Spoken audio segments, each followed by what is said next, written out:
The scheduling view is one of the last steps in instructional planning before you communicate your plans to the registrar. You can access the scheduling view in the left navigation area.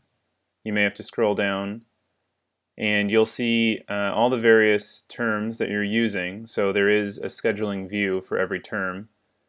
In this case, I'm looking at the fall quarter 2016 scheduling view for the fictitious DSS IT work group.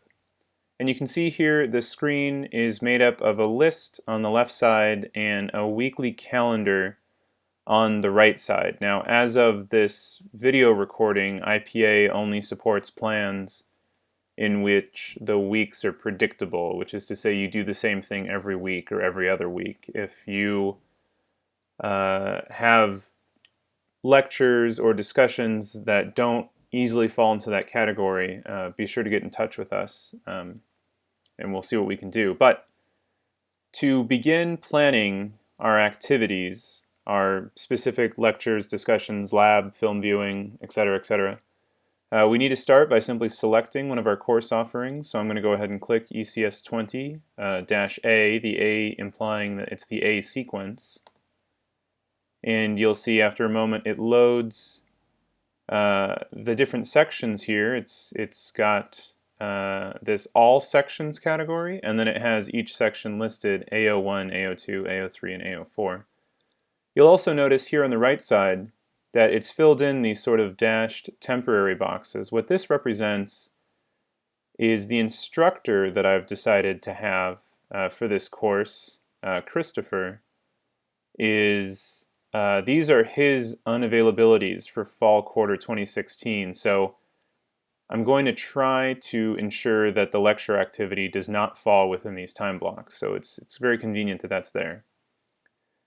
So this all activities, or rather all sections area, is simply a convenience for anything that's going to apply to every single section of the course. Instead of repeating myself, I can just add it to the all section area. So usually that's going to be the lecture. So I'm going to go ahead and just hover over this plus button here and select Add Lecture.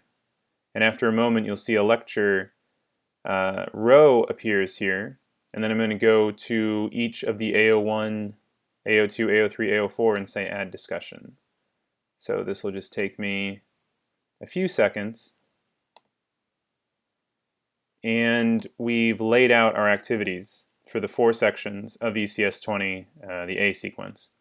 But we haven't set any times. So I'm going to go ahead and first set the lecture time by clicking on the lecture. You'll see it becomes selected in the same color as the selection of the course. And you'll see down here, there's actually a new view that appeared here. And our old list is still here. I can actually scroll it independently. But you'll see here we can set the details. So location, banner selected. So this is if we're using a room that the registrar provides. As is the current scheme, the registrar is going to come back and offer us rooms at a later date. So we're just going to go ahead and say that yes, indeed, we're going to use a registrar room, so we'll let them select it. And then for the time, we can either do non-standard times, in which case you see here we have to answer these questions. But I'm going to go ahead and use a standard time, one of the UC Davis standard times.